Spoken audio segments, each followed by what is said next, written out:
ইস্তফা দিলেন নরেন্দ্র মোদী। প্রধানমন্ত্রীর পদ থেকে ইস্তফা দিলেন নরেন্দ্র মোদী। রাষ্ট্রপতি ভবনে গিয়ে ইস্তফা দিয়েছেন মোদী। রাষ্ট্রপতি দ্রৌপদী মুর্মুর হাতে ইস্তফা পত্র তুলে দেন তিনি। মোদীর ইস্তফা গ্রহণ করে নিয়েছেন রাষ্ট্রপতি দ্রৌপদী মুর্মু। একই সঙ্গে তিনি নরেন্দ্র মোদী ও মন্ত্রিসভার বাকি সদস্যদের পরবর্তী সরকার গঠন না হওয়া পর্যন্ত কাজ চালিয়ে যেতে বলেছেন। প্রসঙ্গত, ভোটের ফল প্রকাশের পর নিয়ম মাফিক এই ইস্তফা। 8 জুন মোদী ফের প্রধানমন্ত্রী পদে শপথ নেবেন বলে সূত্রে খবর। রাষ্ট্রপতি ভবনে হবে শপথ গ্রহণ অনুষ্ঠান। তৃতীয়বার প্রধানমন্ত্রী হিসেবে শপথ নেবেন নরেন্দ্র মোদী। সূত্রে খবর, 7 জুন বিজেপি সংসদীয় দলের বৈঠক, দুপুর 2টোয় বৈঠক। সেই বৈঠকেই নরেন্দ্র মোদীকে নেতা হিসেবে নির্বাচন করা হবে। সংসদ ভবনেই হবে সেই বৈঠক।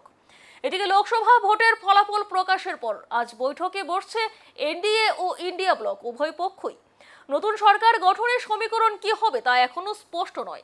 240 আসন পেয়ে একক সংখ্যা গরিষ্ঠতা থেকে অনেক দূরে বিজেপি।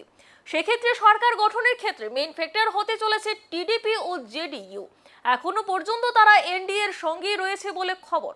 সেক্ষেত্রে 292 আসন নিয়ে এনডিএ এর সরকার গঠনের ক্ষেত্রে কোনো বাধা থাকছে না।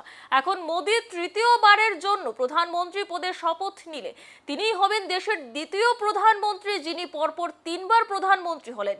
এর আগে 3বার প্রধানমন্ত্রী হয়েছিলেন জওহরলাল নেহেরু। প্রসঙ্গত, ফল প্রকাশের দিনই সকালে মন্ত্রিসভার সদস্যদের নিয়ে বৈঠকে বসেছিলেন নরেন্দ্র মোদী। ভোটের ফলাফল ও নতুন সরকার গঠন নিয়ে সেই বৈঠকে তিনি আলোচনা করেন বলে সূত্রের খবর।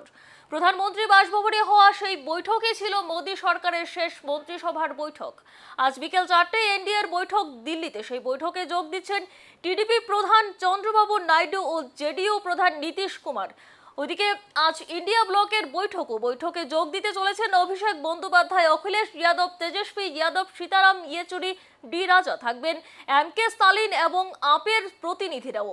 কংগ্রেসের তরফে থাকবেন সোনিয়া গান্ধী, রাহুল, প্রিয়াঙ্কা, মল্লিকার্জুন খার্গে, কেসি বেণুগোপাল সহ ইন্ডিয়া জোটের শীর্ষ নেতারা। তবে আজকের ইন্ডিয়া জোটের বৈঠকে থাকছেন না উদ্ধব ঠাকরে। দলের প্রতিনিধি পাঠাবেন তিনি।